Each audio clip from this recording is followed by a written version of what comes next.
ഉൽപ്പത്തി പുസ്തകം 44 അധ്യായം. അവൻ തൻ്റെ വീട്ടുകാര്യസ്ഥനോട് ഇപ്രകാരം കൽപ്പിച്ചു: അവർക്ക് സംവഹിക്കാൻ സാധിക്കുന്നത്ര ഭക്ഷ്യധാന്യം അവരുടെ കെട്ടുകളിൽ നിറയ്ക്കുവിൻ. ഓരോരുത്തൻ്റെയും പണം അവനവൻ്റെ കെട്ടിൻ്റെ വായ്ഭാഗത്ത് വയ്ക്കുകയും വേണം.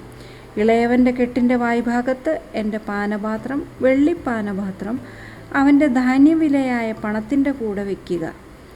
ജോസഫ് പറഞ്ഞ വാക്കനുസരിച്ച് അയാൾ പ്രവർത്തിച്ചു. രാവിലെ വെട്ടം വീണപ്പോൾ അവരും അവരുടെ കഴുതകളും യാത്രയാക്കപ്പെട്ടു. അവർ നഗരം വിട്ട് ദൂരത്തായില്ല. അപ്പോൾ ജോസഫ് തൻ്റെ വീട്ടുകാര്യസ്ഥനോട് പറഞ്ഞു: എഴുന്നേറ്റ് ആ ആളുകളുടെ പിന്നാലെ പായുക.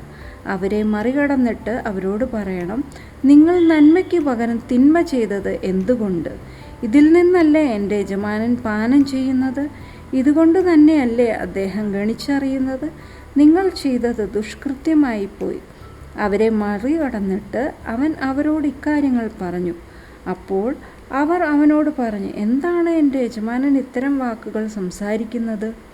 ഇത്തരം ഒരു കാര്യം ചെയ്യാൻ താങ്കളുടെ ദാസന്മാർക്ക് ഇടയാകാതിരിക്കട്ടെ. നോക്കൂ, ഞങ്ങളുടെ കെട്ടുകളുടെ വായ്ഭാഗത്ത് ഞങ്ങൾ കണ്ടെത്തിയ പണം കാനാൻ ദേശത്ത് നിന്ന് ഞങ്ങൾ താങ്കളുടെ അടുത്ത് തിരികെ കൊണ്ടുവന്നല്ലോ. അപ്പോൾ പിന്നെ ഞങ്ങൾ താങ്കളുടെ യജമാനന്മാരുടെ വീട്ടിൽ നിന്ന് വെള്ളിയോ പൊന്നോ എങ്ങനെ മോഷ്ടിക്കും? അത് താങ്കളുടെ ദാസരിൽ ആരുടെ പക്കൽ കണ്ടെത്തപ്പെടുന്നുവോ അവൻ മരിക്കണം. ഞങ്ങളെല്ലാവരും എൻ്റെ യജമാനന് അടിമകളായിരിക്കുകയും ചെയ്യും. അവൻ പറഞ്ഞു: ഇപ്പോഴും നിങ്ങൾ പറയുന്ന പോലെ ആവട്ടെ. അത് ആരുടെ പക്കൽ കാണപ്പെടുന്നുവോ അവൻ എനിക്ക് അടിമയാകും. നിങ്ങൾ നിരപരാധരായിരിക്കും. അപ്പോൾ ഓരോരുത്തരും തിടുക്കപ്പെട്ട് അവനവൻ്റെ കെട്ട് നിലത്തിറക്കി ഓരോരുത്തരും അവനവൻ്റെ കെട്ടഴിച്ചു. അപ്പോൾ അവൻ മൂത്തവനിൽ ആരംഭിച്ച് ഇളയവനിൽ അവസാനിക്കും വിധം പരിശോധിച്ചു. ബെഞ്ചമിൻ്റെ കെട്ടിൽ ചഷകം കണ്ടെത്തുകയും ചെയ്തു. അവർ തങ്ങളുടെ വസ്ത്രം വലിച്ചു കീറി ഓരോരുത്തനും അവനവൻ്റെ കഴുതപ്പുറത്ത് ചുമട് കയറ്റി പട്ടണത്തിലേക്ക് മടങ്ങി. യൂദാ അവൻ്റെ സഹോദരന്മാരോടൊത്ത് ജോസഫിൻ്റെ വീട്ടിലേക്ക് ചെന്നു. അവൻ അപ്പോഴും അവിടെ ഉണ്ടായിരുന്നു. അവർ അവൻ്റെ മുമ്പിൽ നിലം പറ്റേ വീണു. ജോസഫ് അവരോട് ചോദിച്ചു: ഇതെന്ത് പ്രവൃത്തിയാണ് നിങ്ങൾ ചെയ്തത്? എന്നെപ്പോലെ ഒരാൾക്ക് തീർച്ചയായും ഗണിച്ചറിയാനാകുമെന്ന് നിങ്ങൾക്കറിഞ്ഞുകൂടെ? അപ്പോൾ യൂദാ പറഞ്ഞു: ഞങ്ങൾ എന്താണ് യജമാനനോട് പറയേണ്ടത്? എന്താണ് സംസാരിക്കേണ്ടത്? എങ്ങനെയാണ് സ്വയം സാധൂകരിക്കേണ്ടത്? ദൈവം അങ്ങയുടെ ദാസരുടെ കുറ്റം കണ്ടുപിടിച്ചിരിക്കുന്നു. ഇതാ, ഞങ്ങൾ യജമാനന് അടിമകളാണ്. ഞങ്ങളും ആരുടെ കൈവശം പാനപാത്രം കണ്ടുപിടിക്കപ്പെട്ടുവോ അവനും. എന്നാൽ അവൻ പറഞ്ഞു: ഞാൻ അത് ചെയ്യാൻ ഇടയാകാതിരിക്കട്ടെ. ആരുടെ കൈവശം പാനപാത്രം കണ്ടുപിടിക്കപ്പെട്ടുവോ അവൻ മാത്രം എനിക്ക് അടിമയായിരിക്കും. നിങ്ങൾ സമാധാനമായി നിങ്ങളുടെ പിതാവിൻ്റെ അടുത്തേക്ക് പോയിക്കൊള്ളുവിൻ. അപ്പോൾ യൂദാ അവൻ്റെ അടുത്ത് ചെന്ന് പറഞ്ഞു: അല്ലയോ എൻ്റെ യജമാനനെ, അങ്ങയുടെ ദാസൻ ഒരു വാക്കുകൂടി യജമാനൻ്റെ ചെവികളിൽ ഉണർത്തിച്ചു കൊള്ളട്ടെ. അങ്ങയുടെ ദാസൻ്റെ നേരെ അങ്ങയുടെ കോപം ജ്വലിക്കാതിരിക്കട്ടെ. എന്തെന്നാൽ ഫറവോ എങ്ങനെയോ അതുപോലെയാണ് അങ്ങ്. എൻ്റെ യജമാനൻ അങ്ങയുടെ ദാസന്മാരോട് ഇപ്രകാരം തിരക്കിയിരുന്നു: നിങ്ങൾക്ക് പിതാവോ സഹോദരനോ ഉണ്ടോ? അപ്പോൾ ഞങ്ങൾ എൻ്റെ യജമാനനോട്: ഞങ്ങൾക്ക് വൃദ്ധനായ പിതാവും വാർദ്ധക്യത്തിലെ മകനായ ഒരു ഇളയവനുമുണ്ട്. അവൻ്റെ സഹോദരൻ മരിച്ചുപോയി. അവൻ്റെ അമ്മയുടേതായി അവൻ മാത്രമേ ശേഷിച്ചിട്ടുള്ളൂ. അവൻ്റെ പിതാവ് അവനെ സ്നേഹിക്കുകയും ചെയ്യുന്നു എന്ന് പറഞ്ഞിരുന്നു. അപ്പോഴാണ് അങ്ങയുടെ ദാസരോട് അവനെ എൻ്റെ അടുത്ത് കൂട്ടിക്കൊണ്ടുവരിക, എനിക്ക് അവനെ നേരിട്ട് കാണണം എന്ന് പറഞ്ഞത്. അപ്പോൾ ഞങ്ങൾ യജമാനനോട്: ബാലനു തൻ്റെ പിതാവിനെ വിട്ടുപോരാൻ വയ്യ.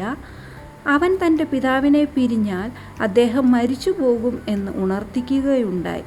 നിങ്ങളുടെ ഇളയ സഹോദരൻ നിങ്ങളുടെ കൂടെ വരുന്നില്ലെങ്കിൽ നിങ്ങൾ എൻ്റെ മുഖം ഇനി കാണുകയുണ്ടാവുകയില്ല എന്ന് അങ്ങയുടെ ദാസന്മാരോട് പറഞ്ഞു. പിന്നെ സംഭവിച്ചത് ഇതാണ്: ഞങ്ങൾ അങ്ങയുടെ ദാസനായ എൻ്റെ പിതാവിൻ്റെ അടുത്തെത്തി. എൻ്റെ യജമാനൻ്റെ വാക്കുകൾ ഞങ്ങൾ അദ്ദേഹത്തോട് വിവരിച്ചു. തിരിച്ചുപോയി നമുക്കായി കുറച്ച് ഭക്ഷ്യധാന്യം വാങ്ങിക്കൊണ്ടുവരുവിൻ എന്ന് പിന്നീട് ഞങ്ങളുടെ പിതാവ് പറഞ്ഞപ്പോൾ ഞങ്ങൾ പറഞ്ഞു: ഞങ്ങൾക്ക് പോകാൻ വയ്യ. എന്നാൽ ഞങ്ങളുടെ ഇളയ സഹോദരൻ ഞങ്ങളോടൊത്തുണ്ടെങ്കിൽ ഞങ്ങൾ പോകാം. കാരണം ഞങ്ങളുടെ ഇളയ സഹോദരൻ ഞങ്ങളോടൊത്തില്ലെങ്കിൽ ഞങ്ങൾക്ക് അദ്ദേഹത്തിൻ്റെ മുഖം കാണാൻ സാധിക്കുകയില്ല. അപ്പോൾ അങ്ങയുടെ ദാസനായ എൻ്റെ പിതാവ് ഞങ്ങളോട് പറഞ്ഞു: എൻ്റെ ഭാര്യ എനിക്ക് വേണ്ടി 2 പ്രസവിച്ചു എന്ന് നിങ്ങൾക്കറിയാമല്ലോ. ഒരുവൻ എന്നെ വിട്ടുപോയി. അപ്പോൾ ഞാൻ പറഞ്ഞു, തീർച്ചയായും വന്യമൃഗം ചീന്തിക്കീറിയത് തന്നെ. പിന്നെ ഞാൻ അവനെ ഇതുവരെ കണ്ടിട്ടില്ല. ഇവനെ കൂടി നിങ്ങൾ എൻ്റെ മുമ്പിൽ നിന്ന് കൊണ്ടുപോവുകയും അവന് ആപത്ത് പിണയുകയും ചെയ്താൽ നിങ്ങൾ എൻ്റെ വാർദ്ധക്യം ദുരിതത്തോടെ പാതാളത്തിലേക്ക് ആഴ്ത്തുകയായിരിക്കും. ഇപ്പോഴാകട്ടെ അങ്ങയുടെ ദാസനായ എൻ്റെ പിതാവിൻ്റെ അടുത്തേക്ക് ഞാൻ ചെല്ലുമ്പോൾ ആ ബാലൻ ഞങ്ങളോടൊത്തുണ്ടാകില്ല. അദ്ദേഹത്തിൻ്റെ ജീവനോ അവൻ്റെ ജീവനോട് ബന്ധിക്കപ്പെട്ടുമിരിക്കുന്നു. ബാലനില്ല എന്ന് അദ്ദേഹം കാണുന്ന വേളയിൽ അദ്ദേഹം മരിക്കും. അങ്ങനെ അങ്ങയുടെ ദാസന്മാർ അങ്ങയുടെ ദാസനായ ഞങ്ങളുടെ പിതാവിൻ്റെ വാർദ്ധക്യം ദുഃഖസാന്ദ്രതയിൽ പാതാളത്തിലേക്ക് ആഴ്ത്തുകയായിരിക്കും. മാത്രമല്ല, ബാലനെ ഞാൻ അങ്ങയുടെ പക്കൽ തിരിച്ചെത്തിക്കുന്നില്ലെങ്കിൽ ജീവിതകാലം മുഴുവൻ ഞാൻ എൻ്റെ പിതാവിനോട് കുറ്റക്കാരനായിരിക്കും എന്നു പറഞ്ഞ് ബാലന് വേണ്ടി എൻ്റെ പിതാവിൻ്റെ പക്കൽ അങ്ങയുടെ ദാസൻ ജാമ്യം നിന്നിട്ടുമുണ്ട്. അതിനാൽ ഇപ്പോൾ ബാലന് പകരം അങ്ങയുടെ ദാസൻ എൻ്റെ യജമാനന് അടിമയായി കഴിഞ്ഞുകൊള്ളട്ടെ. ബാലൻ അവൻ്റെ സഹോദരന്മാരോടുകൂടെ തിരിച്ചു പോവുകയും ചെയ്യട്ടെ.